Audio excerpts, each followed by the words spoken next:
Hi friends, ఇదిగోండి ఇవేంటో చెప్పండి. సీమ సింతకాయలు చాలా రోజుల తర్వాత చూస్తానా.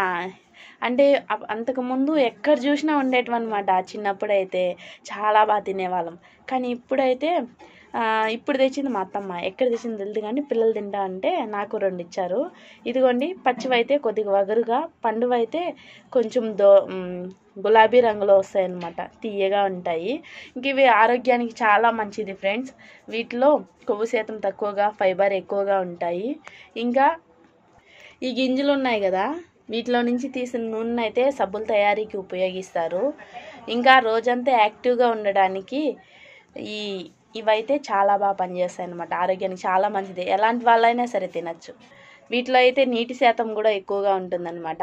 చీమ చింతకాయలు అంటారు, సీమ గుబ్బుళ్ళు అంటారు, అలా చాలా రకాల పేర్లతో పిలుస్తారు. సీమ చింతకాయలు అంటాము మా టైప్ ఆఫ్ వేలో అయితే. ఇంక మీరేమంటారో కామెంట్ చేయండి. మీకు ఇష్టమైన ఇవంటే నేను తింటాను చూడండి, నాకైతే చాలా ఇష్టం,